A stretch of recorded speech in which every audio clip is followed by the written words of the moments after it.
de Maurras ou pas. Ce sont des historiens, un groupe d'experts qui ont déterminé ce qui est non pas un hommage national qu'il faut rendre à une personne, mais l'inscription des dates qui ont fait l'histoire de France. Maurras a participé à l'histoire de France. Et je crois que ce n'est pas une bonne idée ni une bonne réaction collective de vouloir l'effacer. Est-ce que cela veut dire pour autant que Maurras est un auteur qu'il faut recommander? Non.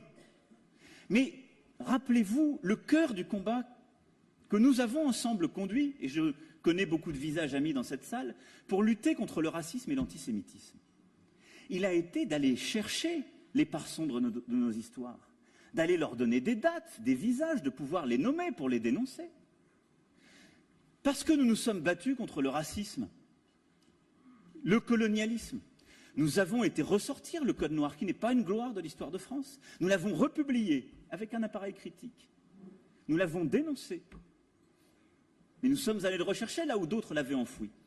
Et donc, la figure de Maurras, c'est une figure qui ne m'a pas inspiré à titre personnel. Elle a pu inspirer parfois certains de mes prédécesseurs, sur le plan littéraire ou historique. C'est une figure à laquelle, mais parce qu'elle fait partie de l'histoire de France et qu'elle a sa complexité. Et ici, je ne suis pas au tribunal de l'histoire. Mais nous devons la regarder comme faisant partie de l'histoire de France. Et l'occulter intégralement, c'est vouloir reconstruire, après avoir lutté tant et tant contre les refoulés de l'histoire, une autre forme de refoulé post-mémorielle et post-historique. Et ça dit quelque chose de nos propres faiblesses, je vous assure. Réfléchissez, s'il vous plaît, à cela.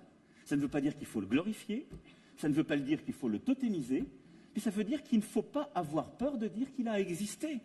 Parce que l'occulter, c'est lui donner une place étrange.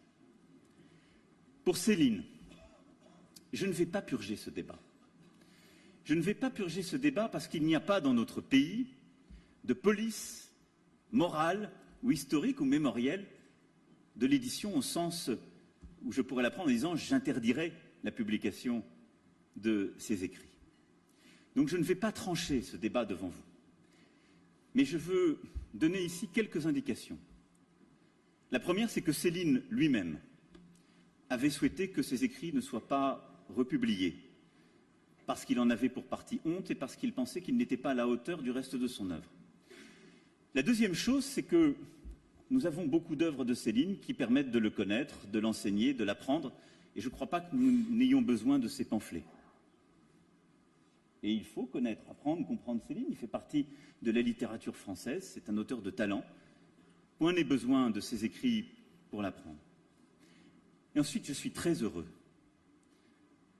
que dans notre pays, dans notre République, il puisse y avoir des éditeurs qui se posent cette question, mais qui puissent décider de ne pas la purger parce qu'il y a des consciences qui s'éveillent, qui dénoncent, qui expliquent pourquoi, parce qu'il y a des intellectuels qui se mobilisent et parce qu'il y a ce débat critique adulte.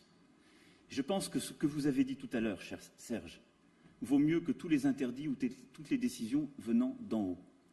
C'est le cœur vivant de ce qu'est la République. Un débat permanent et exigeant. Mais vous avez compris, je crois, de quel côté j'inclinais.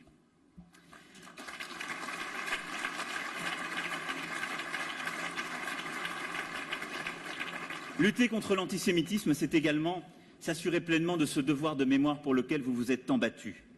S'ajoutant au lieu de mémoire essentiel à notre compréhension de l'histoire, le musée Maison Zola, musée Dreyfus, sera ouvert en 2019 à Médan, dans les Yvelines, afin justement de perpétuer la mémoire de cette affaire et de ceux qui se sont levés pour faire vivre l'esprit de la République en dénonçant ouvertement l'antisémitisme. Et ce combat dans l'imaginaire, ce combat de mémoire est l'un des meilleurs antidotes à cet antisémitisme qui ressurgit ou se reconstruit. C'est pour ça que je prends un peu de temps pour expliciter ma position. Parce que si quelque chose renaît aujourd'hui, c'est que quelque chose réapparaît, des racines dans notre société qui ont conduit au pire de l'antisémitisme. Enfin, mener ce combat, c'est aussi le mener sur le plan international.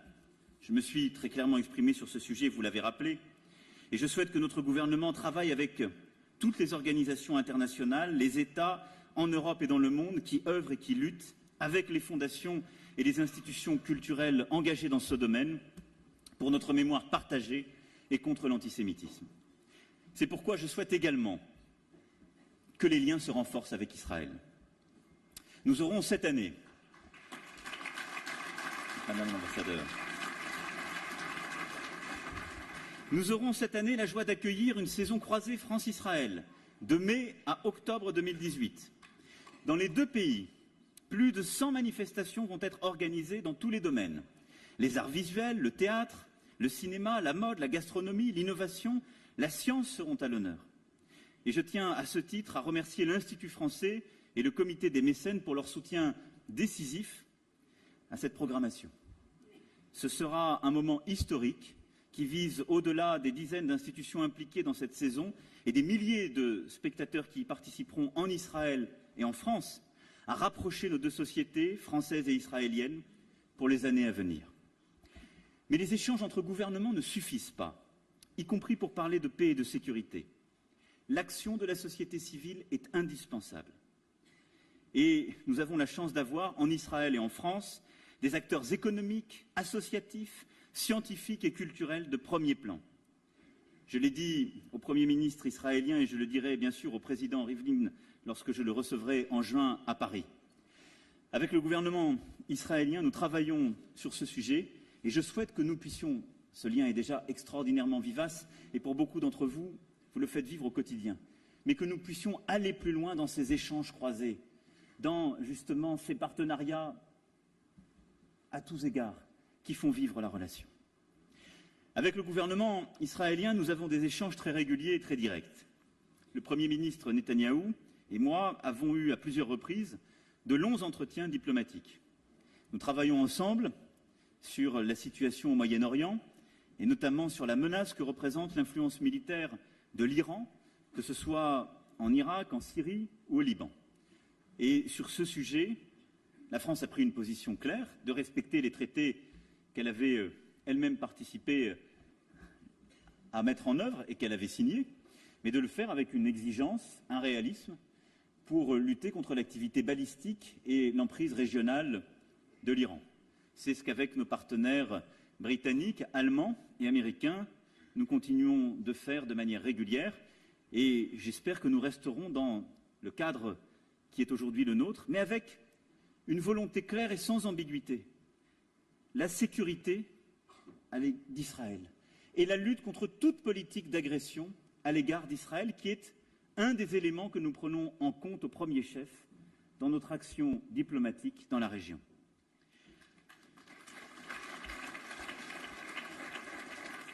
La sécurité de notre allié israélien est une priorité absolue, elle n'est pas négociable, je le répète ici clairement, avec la plus grande fermeté.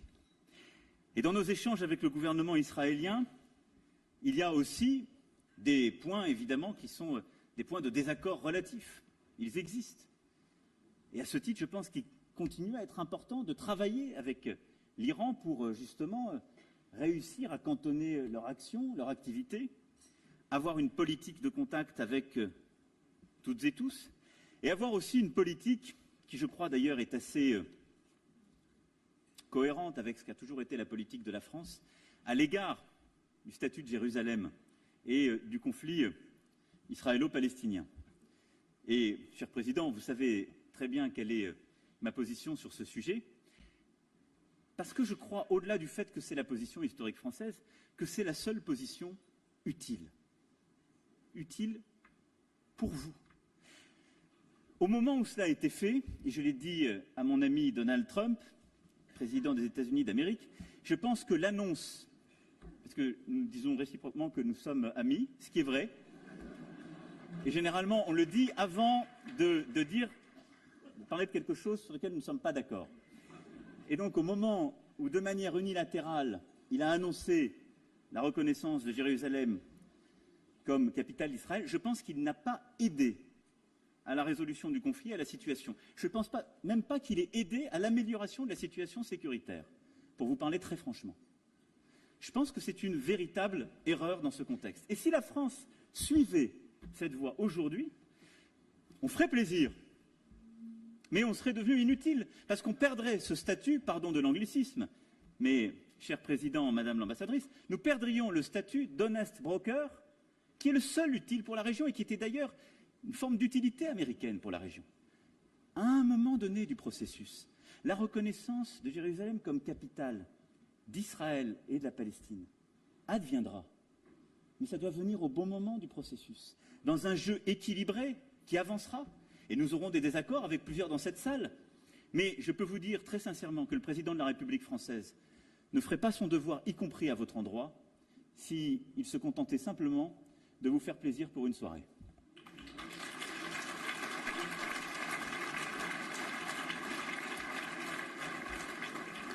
Parce que sur ce sujet, comme sur beaucoup d'autres, la solution viendra du dialogue, et elle viendra au premier chef du dialogue entre les partis sur le terrain.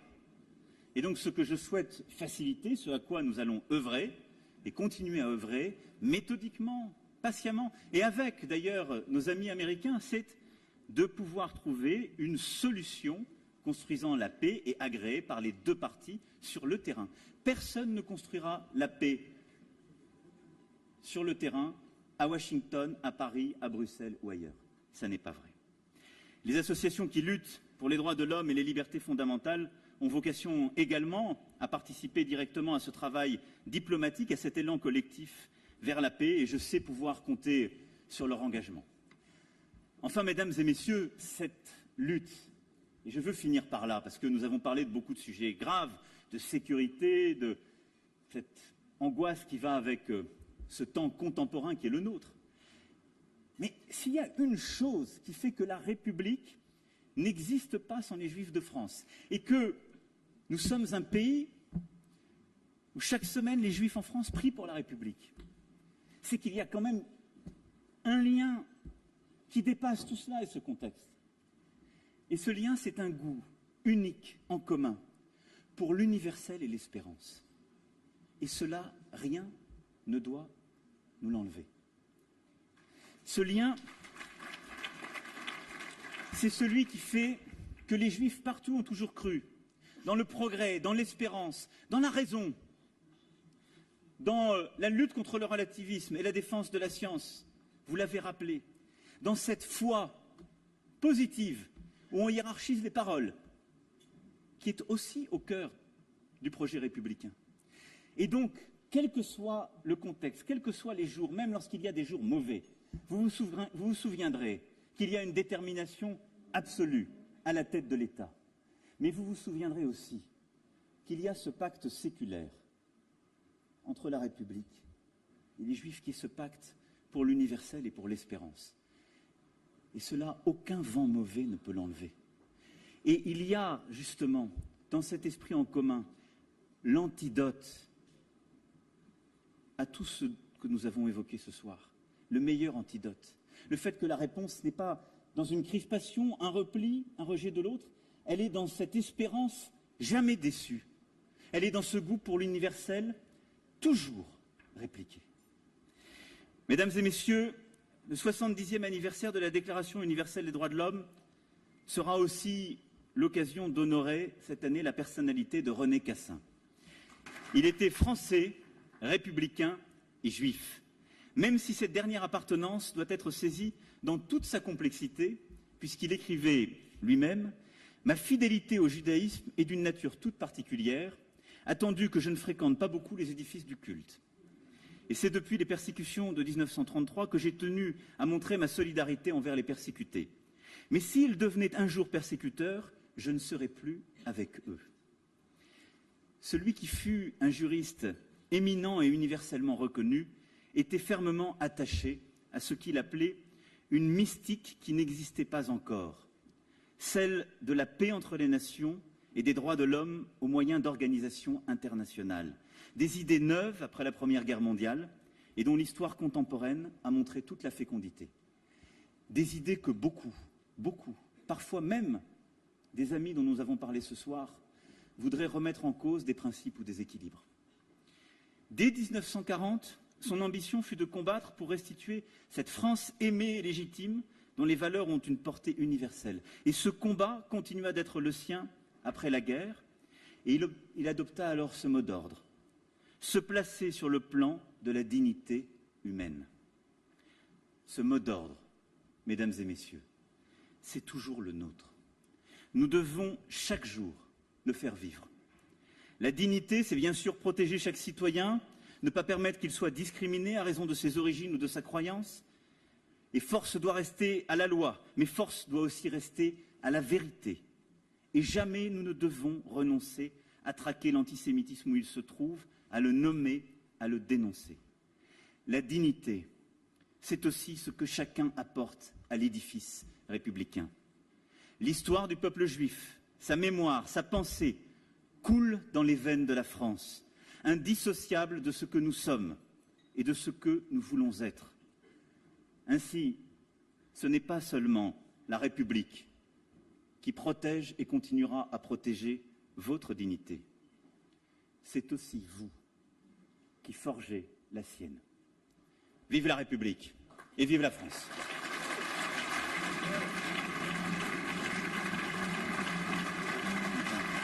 Merci à vous.